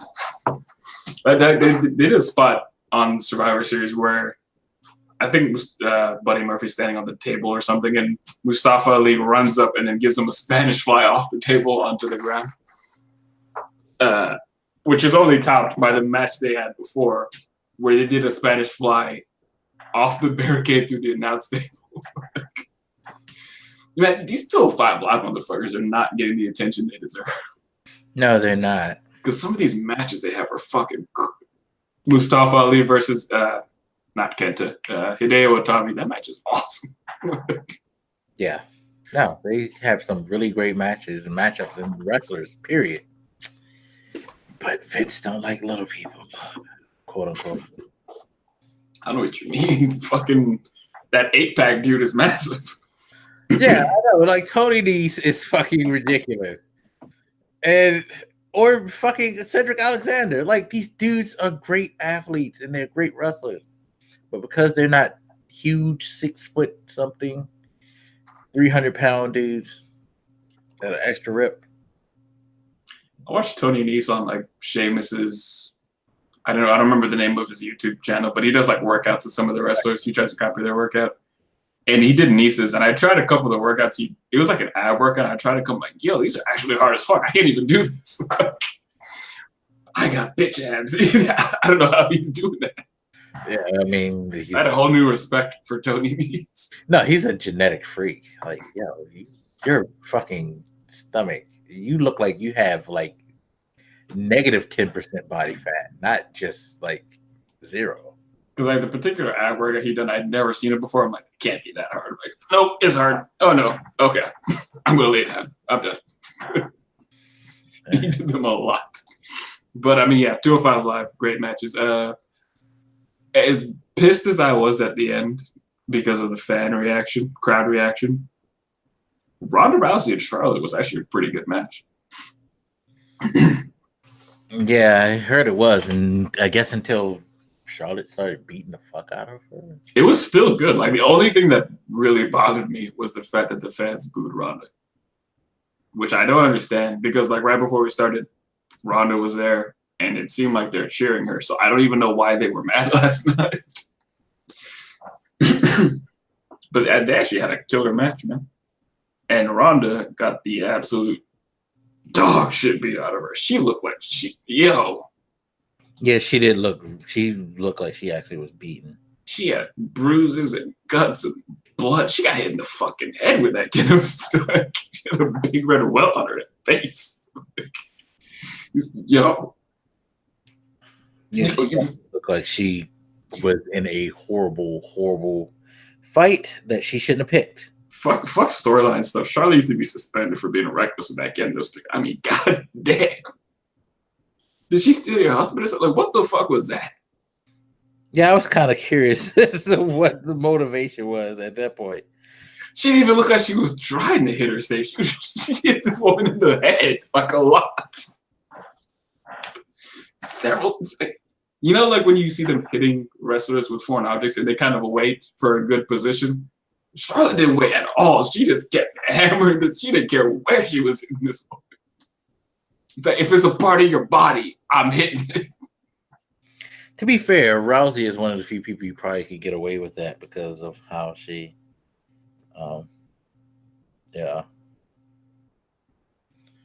has her career in MMA. I mean, shit, the things they do in MMA matches sometimes.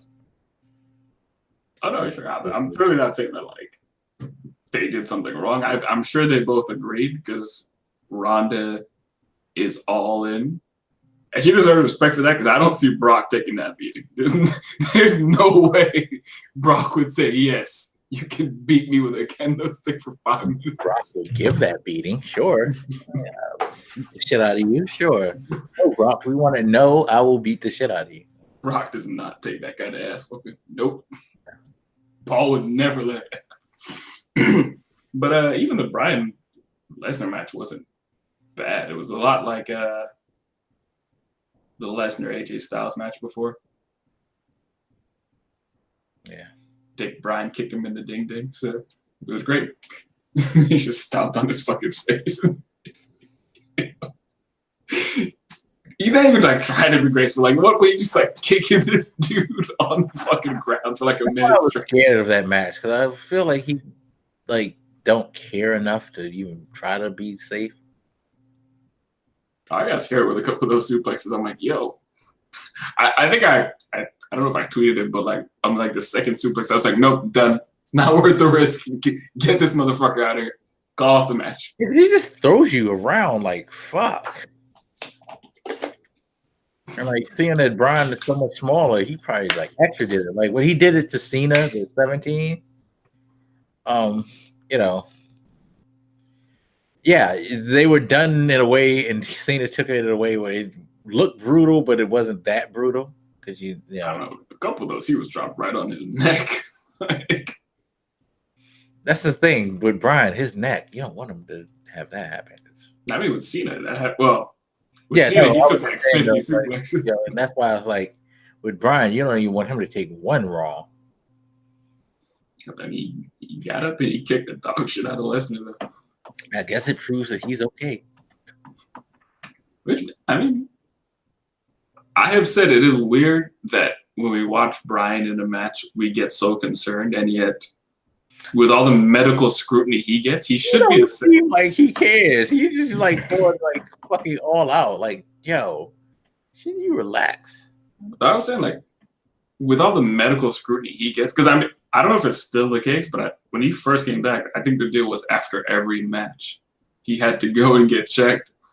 So I'm like, it's a weird paradox where everybody's the most concerned about Bryan, and yet because he's getting checked every time, unlike everybody else, he should be the one we're most certain of is okay. Like, everybody else is the one we should be worried about because we don't know what the fuck's going on in their bodies. Like Bryan is under like he seems constant watch. Has regenerated completely.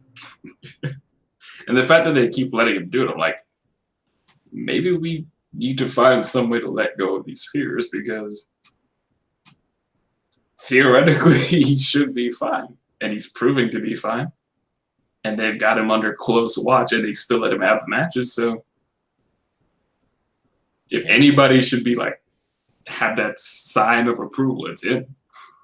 Yeah, no, I agree. But yet emotionally, I mean, I say that all logically. Emotionally, I still lose my shit anytime anybody touches him anywhere near the head or neck. So, And with fair reason, the man suffered a really bad injury that took his career. His career was supposed to be over. That's why I keep wondering, like, is Paige really done? Like, oh, I think she's done mentally. Because Paige, maybe it's just me, but last time I saw Paige, she seems to be putting on weight and not really caring. So, she put him out right though. She got that mom. oh Lord, She got that no kid mom. You know what I'm saying? Like, she got an Xavier Woods baby in her. bro, you can't tell me she doesn't look better now. Come on, you can't with that hairstyle. Come on. She's got the power of authority behind. Whatever. Again, he's single. Ladies, please help this man. Get him some love. But I mean, yeah. So Survivor Series was mostly garbage, but those 3 matches were fairly good. And even I wish Dick Bryan's first match wasn't against Lesnar, so we could really see what Dick Bryan is about. Because like, even when he was walking to the ring, I'm like, yo, there's something wrong with this guy. He's crazy. Like he started doing the yes thing a couple times. He's like, nah, fuck you guys. And as he's walking to the ring, at one point he like gets on all fours and like runs for a second. And I'm like, yo, are we about to see? I'm glad that they're letting him actually be a real heel as opposed to I'm just crazy and angry. So I do no instead of yes. Yeah. Like the no shit is just like dumb. That's what I like about it too, because like when he came out, he was wearing like the red and black and stuff, and he wasn't. I expected him to be like the heel version he was before, and he doesn't seem to be doing that. Like I don't understand where he's going just yet. I think people were overreacting when they said, "Oh shit, we're getting the American Dragon." I'm like, calm down. If we were getting the American Dragon, we wouldn't be getting him against Brock Lesnar. That's not happening. No way. Brock does not do that kind of job. Yeah, this is true. He did let Bryan beat the dog shit out of him for a bit, but Brock does not lose matches. Yeah, except for against other useless champions. So Like Goldberg and Goldberg. Reigns. I think those are the only people he's lost the match to in like 2 years. Yeah, but like for Reigns to beat him, Reigns basically had to like wrestle a match where he, was the equivalent of dropping like 3 dump trucks on Brock. You know what I mean? It's like whereas Goldberg just comes in like fucking like 50 plus, like close to getting like the $3 meal at Denny's ass just out of nowhere. 2 minutes of squashes Brock. Like what? I wish Bryan would have won though. Like that loss would not have hurt Brock at all. He hasn't lost. He's only lost like 1 match in like 2 or 3 years. No, it wouldn't have hurt him, but He's beaten Joe, Brock, Roman. Vince had to have Raw go quote unquote 6-0. 7. No, 6-1. We know what happened that he's not acknowledging. I don't know what you're talking about. But yeah, those 3 matches are not power positivity, sir. Matter of fact, I actually went back and watched the Charlotte Rousey match again a little bit ago. They're good matches, man. But you can't touch NXT TakeOver. That show is amazing. Yeah, it is. Like from beginning to end. We start with the women, and they put on like a damn 5-star match. Then you go to fucking like Gargano and Aleister Black, and they just fucking like escalate shit and tear the fucking house down. Like, I thought Aleister Black was gonna kill Johnny Gargano. Like, I really thought he was gonna murder that man in the ring with those like kicks. But like, that shit was crazy. I like that part where he like springboards off the ropes and then lands in the double knees onto Gargano's chest. And then just rolls off in one fluid motion. Yeah, no, that match was ridiculous. Then you had fucking Velveteen Dream coming out as Hollywood Velveteen and shit, doing Hulk Hogan's moves and making people get like hyped over that shit. Like the weakest moves ever for like finisher. But Velveteen Dream pulled it off and made me pop. Like, come on. Yeah. The second time I watched was with a friend, and I was like, it's so weird that the leg drop used to be a valid finishing move. That was it. Like nowadays, like if you're not spiking somebody's head into the ground or kicking their head or like you pretty much have to like demolish somebody like regular finish. That's why it's like when you see dirty deeds, it's like, it's a DDT. Yeah, and or Dolph's moves. I'm like, yeah, I don't believe you guys can win matches with those moves. Yeah, now but there was a time where the DDT was a finisher. That was Jake the Snake's finisher. Like he buries you with that shit. Yeah. I can think of a lot of like stuff now that are just regular that were finishers. I mean, shit. Certain suplexes were finishes. Super kicks. Yeah, the super kick. The fucking sweet chin music. Now everybody hits like that shit. Like they do it back and forth to each other. Nobody wins a match with them. Yeah, it's like the fact that Shawn Michaels can come back and use that shit. Absurd. Yeah. Like, is your leg loaded, sir? Like, you have like at the end of your foot a lead like horseshoe or something? Yeah, Ciampa Dream put on a hell of a match. Yeah. And then we followed up with the actual War Games match, which was ridiculous. Like 40 minutes of like nonstop. I still say the greatest thing of that was Bobby Fish before the match. Because Bobby Fish was talking hella shit to everybody. Bobby Fish had me rolling. He's like, Dunn comes up like, what's up with your reel, bro? What's up with your wheel? What happened? I want to know what happened to your wheel, bro. I'm like, yo, like you fucking dick. Yo, Bobby Fish was just like fucking.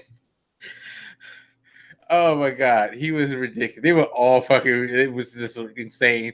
Fucking, Ricochet with the like backwards 450 off the top of the cage and shit. Like, who the fuck does that? Double moonsault across the sky. Right? Like, what the hell? I don't know how you could do that shit with no trepidation. Like, he just got up and just did it. Like that's how he gets out of bed. He does it so yeah. I feel like that's what he does. He moonsaults out of bed into his like pants, and just fucking does a 450 into his shirt and like walks out the door. Like the man is incredibly precise with this shit too. That's the thing that kills me about him. It's like he doesn't only do these like spectacular things. Shit's so clean. It's really, really clean. The person I was watching with, there was that spot where what's his name? The bigger dude from the War Raiders. Hansen.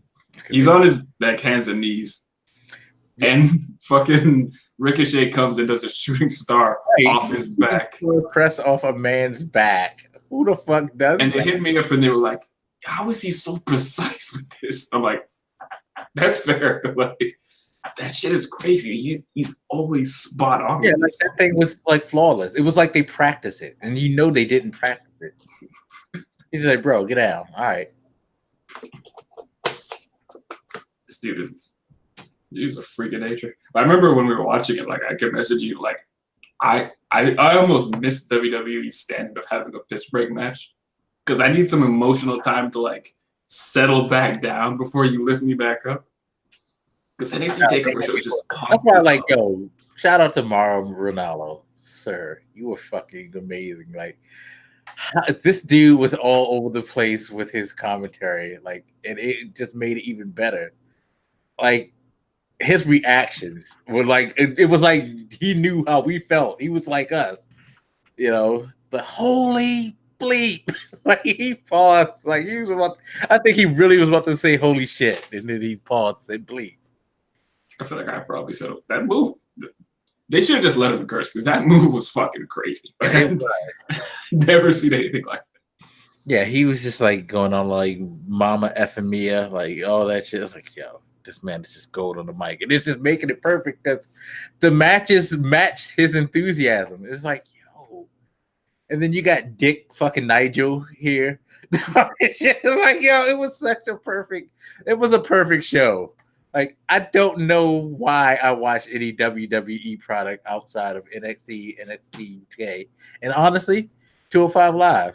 I really wish they would make a women's show because I watch that too.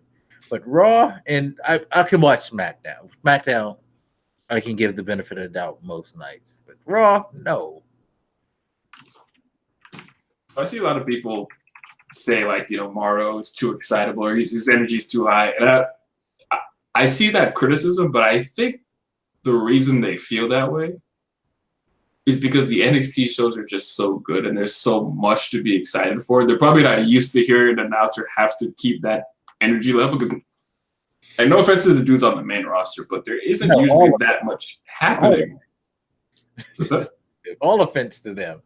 Because I don't blame them. The reason why things don't flow is because they're not actually into the match. They're not even talking about the match. Cole is like vamping on some shit that happened like 3 years ago. Corey's trying. Corey be trying. I guess I tend to blame that on whoever's in their ear. Because I remember at one point Cole was plugging Twitter nonstop, and I'm like, that's not a decision he makes. Mountain Dew and all that stuff, and make sure you go to hashtag stuff. It's like, y'all aren't paying attention to the match. Something good actually could be happening, but we wouldn't know because nobody's following it. I mean, they don't carry it like a sporting event, which is sad because that's what NXT does. That's what Ronaldo does. He makes it out as if you were like at a real legitimate sporting thing. He gets into it. Like, it's one of the reasons why MMA kind of dogs it, because the MMA announcers do the wrestling type announcing during the matches. So when shit happens, you get that type of reaction that people like. People want to hear that shit. It's just like when you used to watch boxing at its heyday, listening to Jim Lampley when he was doing that shit. Man, it was incredible. Like, he got really excited. You got really excited when something started to build and something started to happen. That's what you need. You need somebody to narrate the moment according to how it is. But it's like they do stuff in those matches if you actually watch the match, but the commentary don't match the tempo or any of the things going on. I would still say the match quality isn't as good, but I guess my point is I'm not blaming Cole on that because I feel like they made him this guy where they're so focused on projecting themselves as this corporate entity that they constantly feel the need to plug their, whatever pay-per-views they got coming up, whatever brand deals they've got, other shows, and I feel like because Cole a lot of times is the oldest one and the most experienced, they keep making him do it. Because I've noticed when I'm listening to them with Corey and Renee, there's certain spots that Cole still takes because he's the most experienced. Like when they do the sign up right before the commercial break, it's usually Cole still doing it because he just knows how to do it at this point. So I feel like they keep giving him all this stupid shit that they want to push because he's experienced enough to kind of try to weave it in. And I think the second problem is the storytelling usually isn't as good, so there isn't much to sink your teeth into a lot of times. It's you can have a decent match, but if there's no point to this match, it's kind of hard. The problem is that they storyboard it for TV, whereas any other wrestling don't actually build their stuff for TV. You don't really see any stops in an NXT match when you watch this show. There's no we got to cut the commercial or anything like that. But you can naturally see when they're about to get to a point where they're going to drag their feet so WWE can run a commercial. And I feel like they book it so you can make sure you have those drawn out spots so that nothing really happens. Or you might do one big thing in between the commercial so they can come back and they can have that in case you didn't know or look what you missed type moment to try to get people. That. But it's it don't work. It's not the match should be continuous. It should it really messes the cadence up. And it seems like ought to be able to find a way to space out the commercials better. I don't know if this is just like the way they have contracts written up or something, but like, yeah, set the commercials up at different times so they don't keep cutting into matches. Unless they're like really long matches, then fine. But some of these matches are only like 10 minutes or so they don't really need a commercial in the middle. You generally only get the long matches near the end when they in the midpoints when they're doing the stretch thing. Women's match. You get to that spot where the two of them were on the apron and Shayna Baszler was going to do a suplex and Gary Sane reverses into a spike DDT onto the apron. That shit was like, oh, I was like, yo, did she kill her? Like, did she hurt her? Like, I really thought, like, I was like, oh shit, Baszler might be hurt. That shit was scary. That was scary as fuck. Now there was one fuck up there. Like right after that, Baszler's laying on the ground and the mic catches one of those women say she's not there yet. Kind of, but like I heard it and I heard it again when I watched it over. I'm like, yeah. It's fine. It's no big deal. Out of all the awesome, it's like hiding their like ring speak anyway. That's been long established. All right, it's getting late, and I do have to actually work in the morning. But really quick, for everybody for the holiday. Yes, please watch NXT Takeover War Games, dude. It's just amazing. Real quick, yeah. Do you think Gargano Black could be the match of the year? It could be, but I got to go back into my memory bank. See, this is the thing with NXT. You can't necessarily make that because there's been a lot of matches that we probably fucking have forgot that have happened like through the course of this year. Like, there's been a lot of great matches. Like, had some great matches. Like fucking like Ricochet and Adam Cole have had some great matches. Pete Dunne's had some great matches over the year. Velveteen Dream, you could like make an argument for a lot of his matches in the mix, just the way he carries those matches, like from start to finish. I remember in the moment I was like, this has to be match of the year. And then in the War Games, Cole and Ricochet started off. I'm like, oh yeah, that was a match. And I had said the same thing about that match. I feel like I probably do this once a month with NXT. It's like, that's like the North American title match for the first inaugural, like that shit was insane. What else? I mean, there's just like so much shit that's gone on in NXT. Sure, for the moment it is, but who the fuck knows what they're gonna do like next? Like shit. I guess that's their last pay-per-view. Are they doing another takeover? I don't think till January. Okay, because if they're not doing another takeover this year, then yeah, that could be it. But there's so much stuff, and there's so many like lesser matches that weren't the best, but they were really memorable. Like, yo, Velveteen Dream and EC3 was a good match. That was a really solid match right there. Like, and that was probably the weakest match on that show, which says tremendously about how well they do things at NXT. I remember somebody saying it was the least best match. And I was like, yeah, it's a good way to put it. Like all their matches are at least 4-star on their pay-per-views. They don't do half-ass matches. Like, you guys, when you watch it, you tell me, because I think it's the match of the year in NXT. It probably by NXT, I mean the match of the year across brands. Yeah, no, I can't think of anything on the main roster that I would even put in a like competition. Like if this were like game of the year, WWE would be the one publisher not nominated for anything. So no, seriously, I cannot think of. I guess I mean, no, I take that back. Greatest heel turn of the year has to go to Becky. Does it? Because she's not a heel. She technically is a heel, but she's technically. But I feel like they stopped trying to push her as a heel after Hell in a Cell or whatever it was. I mean, she has evolved into Stone Cold. She, like somebody said, she's the female Stone Cold with Steve Austin now. Because at first, like you listen to the commentators, they really try to push her as a heel, but after that last match with Charlotte, they seem to give up and just kind of lean into this. They seem to acknowledge that it's not working. So I don't think they see her as a heel either. Which, in my mind, is probably why they turned Charlotte, because they don't have a real heel. Yeah, because they can't stop her. Like, they really can't stop her from doing what she did. Like, how she eviscerated Jericho today. That was just wrong. That was just totally wrong. Can we get Jericho some help? Remember when Orton was doing that Legend Killer gimmick? That's her gimmick now.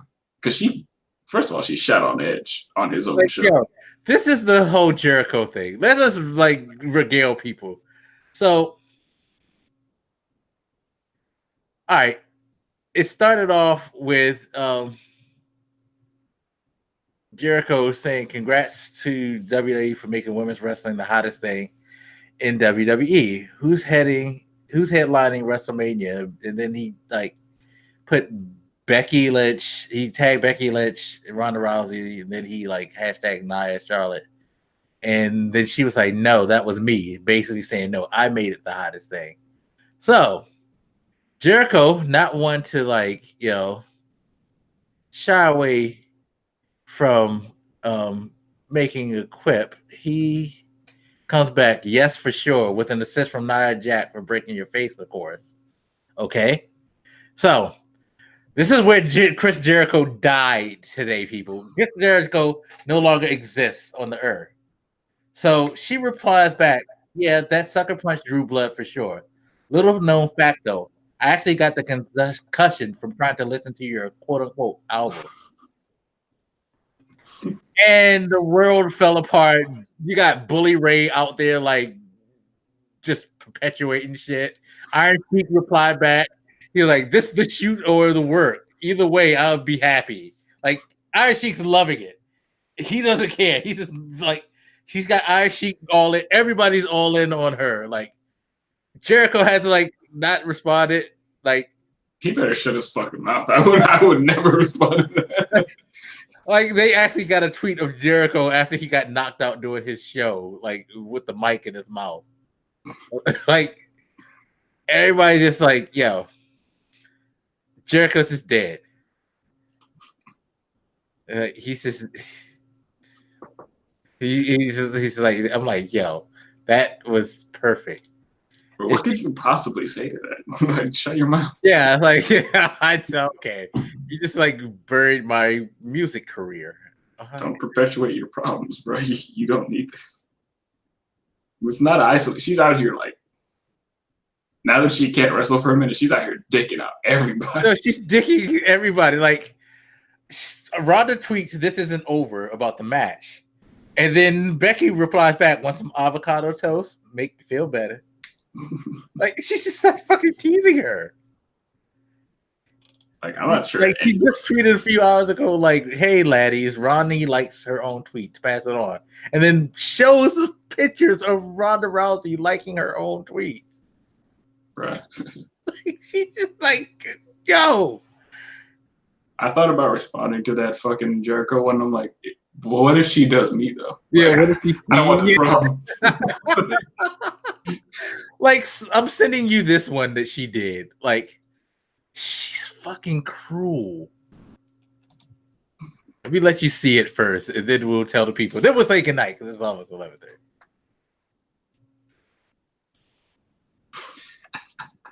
She takes Ronda Rousey's Funko Pop and brands it with her name on the forehead.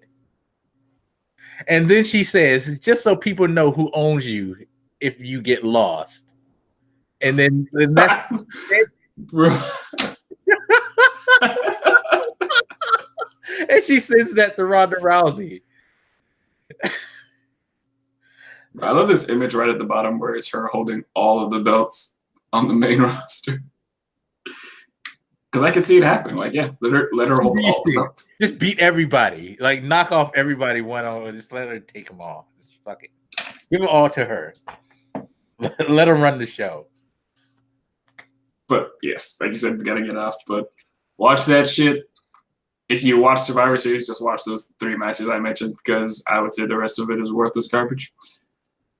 That's me. They worked hard, but it's trash. Sorry. Just know that the New Day rocks. Anyway.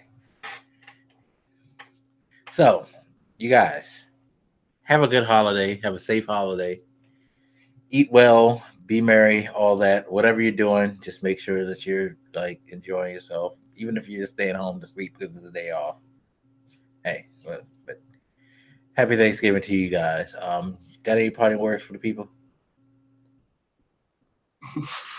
Nope. I say shit. Because you know the power of positivity. Have a safe one, man. You know, eat until you're obese and then you die. I guess. Okay. It's a nice way to send people off, you fucking asshole. All right, y'all. We're out of here. Thank you again for watching. Take care. Be safe. We'll see you later. Peace.